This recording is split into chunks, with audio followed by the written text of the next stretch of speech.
Hi everyone, स्वागत करती हूँ आपका अपनी चैनल ग्रैनी गार्डन ब्लॉग्स में। और दोस्तों, मार्च का महीना चल रहा है और 8 मार्च को अंतर्राष्ट्रीय महिला दिवस मनाया जाता है।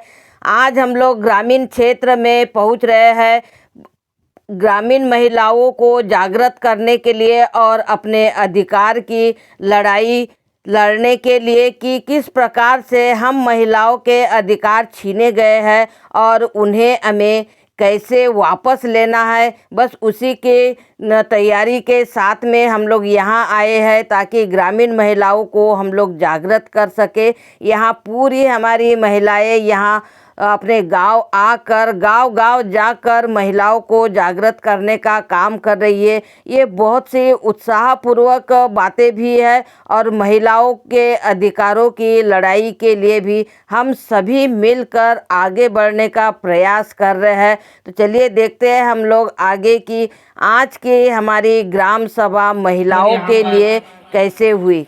अंतर्राष्ट्रीय महिला दिवस का जो सप्ताह महीना चल रहा है उसी के अंतर्गत हम लोग ग्राम शिवन पार्क में एक कार्यक्रम महिलाओं के लिए लेकर के आए हैं, क्योंकि अंतर्राष्ट्रीय महिला दिवस आखिर हम क्यों मनाते हैं, आखिर ये दिन है क्या, इसी जानकारी के लिए हम लोग यहाँ पर उपस्थित हुए हैं। क्योंकि शहरों में तो बहुत से कार्यक्रम ऐसे होते हैं जहाँ पर हमें ये बात का ज्ञान हो जाता है कि अंतर्राष्ट्रीय महिला दिवस हमको मनाना चाहिए, लेकिन ग्रामीण जो है उन्हें आज भी इस बात का ज्ञान नहीं है कि अंतर्राष्ट्रीय महिला दिवस क्या चीज है और ये क्यों मनाते हैं।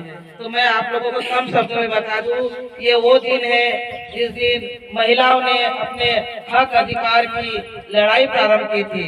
हमारे यहाँ तो बाद में ये नियम लागू हुए, पहले ये विदेश से चालू हुआ है।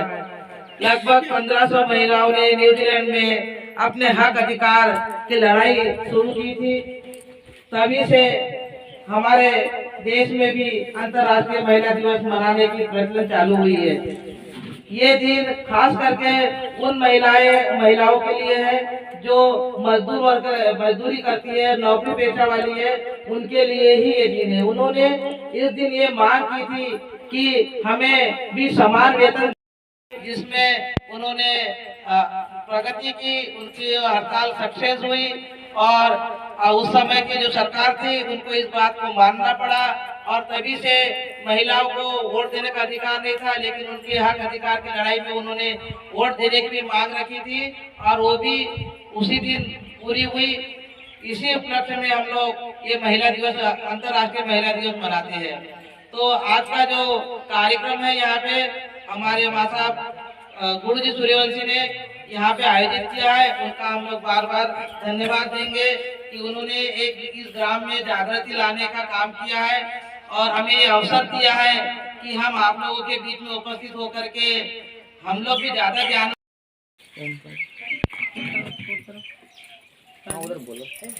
जल्दी जल्दी उठ जा।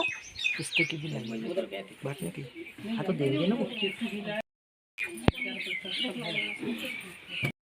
मालती तो चला दे।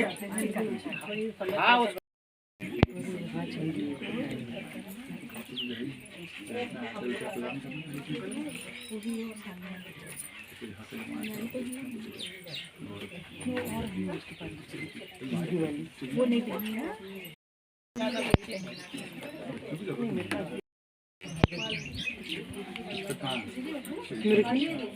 बोतल भी दे देना।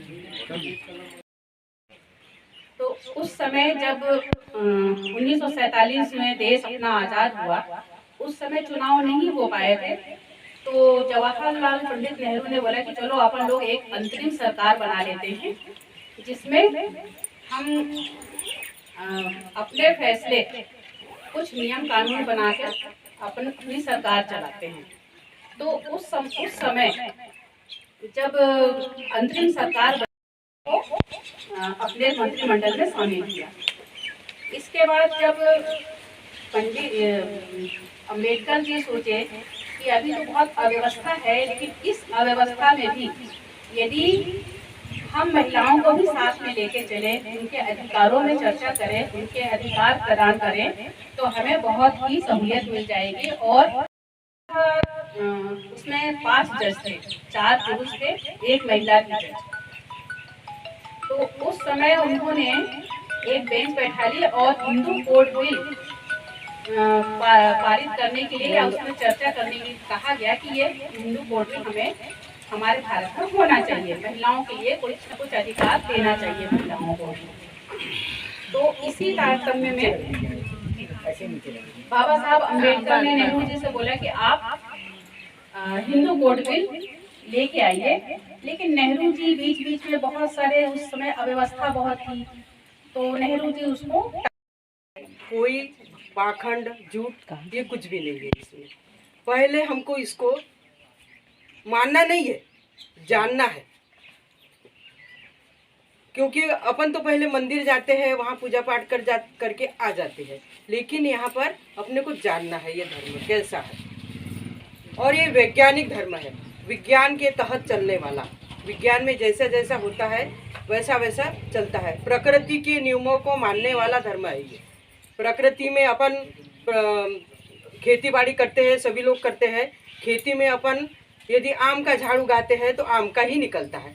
अपन बोलेंगे कि वहाँ नीम का उग जाए या बबूल का उग जाए तो ये नहीं उगेगा, और यदि बबूल का लगाया तो बबूल का उगेगा। यानी प्रकृति के नियम के अनुसार चलने वाला ये धर्म है। तो हम धर्म को मान लेते हैं, कोई भी धर्म को मान लेते हैं, लेकिन ये बौद्ध धर्म वैज्ञानिक है और इसको हमको जानना है, मानना नहीं है। मानना जानना कैसे है हमको कि हम रोज नहाते, कपड़े बदल लेते, रोज कपड़े नहाते हैं, साबुन लगा लगा के अपने शरीर को घिसते हैं कि ये गंदा हो गया, ये हाथ गंदा हो गया, ये पैर गंदा, इसमें मैल हो गया, ये सारा हम करते हैं कि नहीं करते हैं? करते हैं, है ना। लेकिन हमारा मन मैला का मैला ही रह जाता है। इसको हमको साफ करना है। साड़ी पर सब्जी गिर जाएगी तो पट से दौड़ते अपन कि ये दाग लग जाएगा मेरे साड़ी पर, तो मन का सोचना है ना हमको कि मन को भी दाग नहीं लगना चाहिए।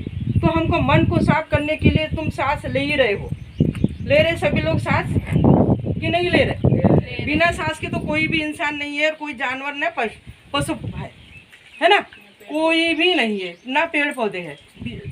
सांस लेना ही जरूरी है। तो सांस लेते लेते हमको ज्ञान हो जाएगा। और सिर्फ विपස්සना करना है, हमको मेडिटेशन करना है, ध्यान करना है, साधना करना है। तो इसके लिए हमको सिर्फ सांस लेना है। सांस लेते लेते हमको सारी बातों का ज्ञान हो जाएगा, हमारे शरीर के बारे में जानकारी हो जाएगी कि हमारा शरीर कहाँ पे मैला है, कहाँ गंदा है, ऐसा हमको जानकारी हो जाएगी। हमारा मन बहुत साफ हो जाएगा और हमारे बच्चे अच्छे से पढ़ लिख कर आगे बढ़ जाएंगे। और हम जब बेटी, बहन, माँ और पत्नी बनकर घर घर की शान है। तो महिला अपनी पूरी जिंदगी बेटी, बहन, पत्नी, माँ, सास और दादी जैसे रिश्तों को निभाती है। बेटियां शादी के बाद 2 परिवारों का नाम रोशन करती है। दूसरी शायरी, बिजली चमकती है तो आकाश बदल देती है। महिला, बिजली चमकती है तो आकाश बदल देती है, आंधी उड़ती है तो दिन रात बदल देती है, जब गरजती है नारी शक्ति तो इतिहास बदल देती है। धन्यवाद। मैं अपनी 9वीं क्लास से इस मिशन में जुड़ा हूं। जब मैं 9वीं क्लास में था तो श्री राम महाजन सर थे घोड़ोंगरी में, उस समय से मैं इस मिशन में जुड़ा हूं और तब से अभी तक मैं कार्यरत हूं।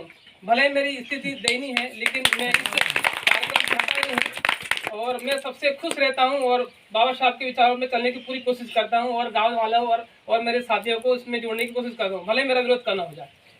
मैं आज आप लोगों को देख के बहुत धन्य हूँ और आप लोगों का मैं अनुसरण करता हूँ और आप लोग नमन करता हूँ कि आप इतनी संख्या में आए और मेरे यहाँ जो संख्या विरल है इसके लिए मैं बहुत खेद व्यक्त करता हूँ। मुझे बहुत बुरा लग रहा है कि आप लोग इतना मेहनत करके अपना समय, महत्वपूर्ण समय दे के आए और मेरे गांव में आप लोगों को जो सम्मान मिलना था वो सम्मान नहीं मिला। इसके लिए मैं बहुत खेद व्यक्त करता हूँ।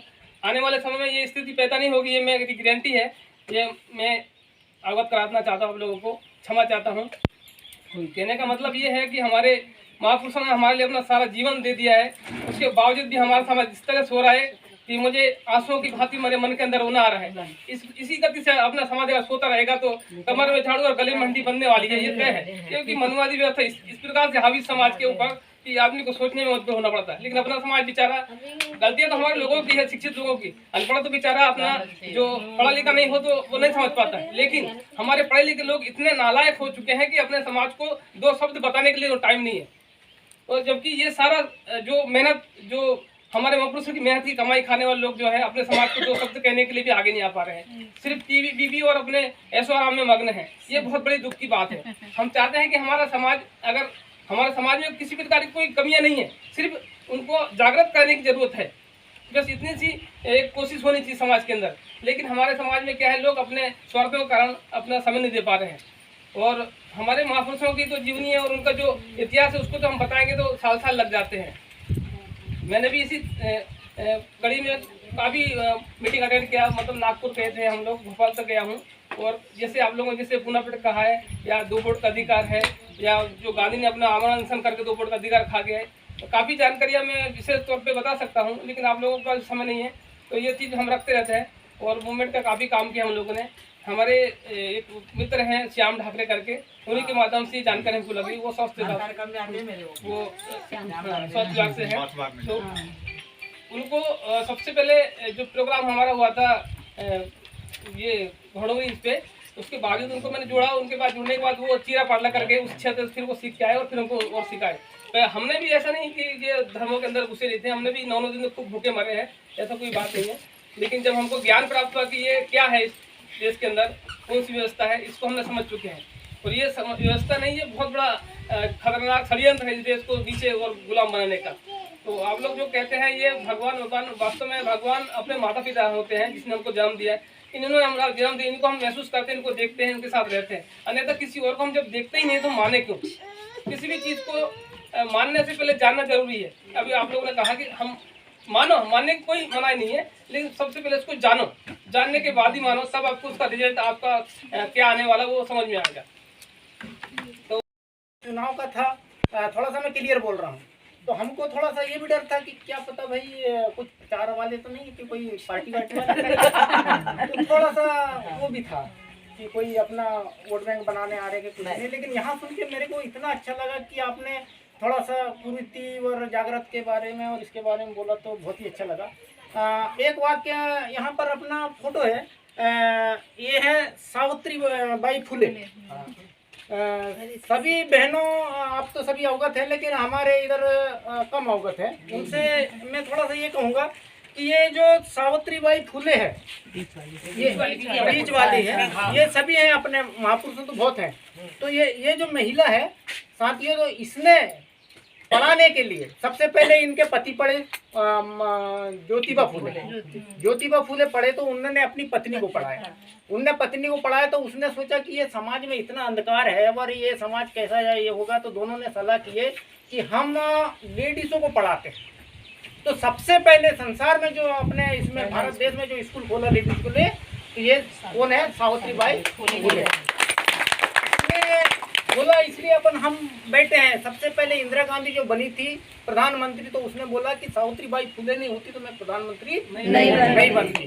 तो वो जानते थे कि भाई इसका इतिहास क्या है, और हमको मालूम है तो हम मान रहे हैं कि भाई ये है। और अपना बराबरी का जो ये है, तो इसने इतना बलिदान दिया है कि इसने जब स्कूल खोला तो वहाँ पर हमारे इसमें कोई वो नहीं था कि भाई हमारे समाज के ये होंगे। सबसे पहले सभी के लिए है। तो सबसे पहले जो बुलाए तो उसमें 8 महिलाएं जुड़ी। 8 महिलाएं जुड़ी तो उसमें 5 ब्राह्मण, 3 ही अपने थे, 5 ब्राह्मण थे। उनको बुलाया जबकि वो अपने विरोध में थे। तो वो बैठे तो सबसे पहले तो उनने बोले कि भाई वो कौन है स्कूल खोलने वाली, हमारा धर्म नष्ट हो जाएगा। क्यों खोला उसने? वो लेडीज़ों को तो चूल्हा चौका करने का है और उनको पति की बात मानने का है। ये सब दुनियादारी नहीं है। तो इसको बहुत विरोध हुआ। फिर क्या हुआ कि ये जो अपन जो जिसको सम्मान करते हैं ना ब्राह्मण लोग, उन्हीं की पत्नी ने, उन्हीं लोग ने इनके ऊपर गोबर फेंके। क्यों जा रही है? ये जाती थी तो क्या हुआ, तो डेली गोबर फेंकते थे। तो एक साड़ी वो बैग में रखती थी।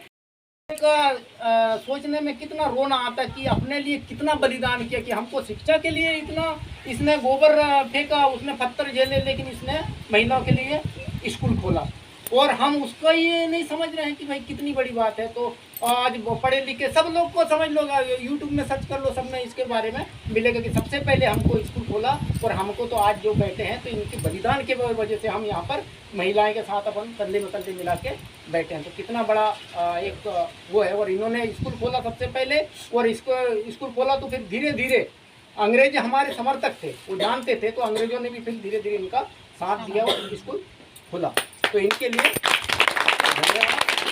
दोस्तों, आज ग्राम सिवनपाट में महिलाओं के द्वारा संगोष्ठी की गई और महिलाओं को अपने अधिकार के बारे में बताया गया। ऐसे ही हम लोग गांव-गांव जाकर गांव की महिलाओं को जागृत करने का काम कर रहे हैं। आप लोगों को हमारा ये वीडियो कैसे लगा कमेंट करके ज़रूर बताइए। दोस्तों, अगर पसंद आया हो तो लाइक शेयर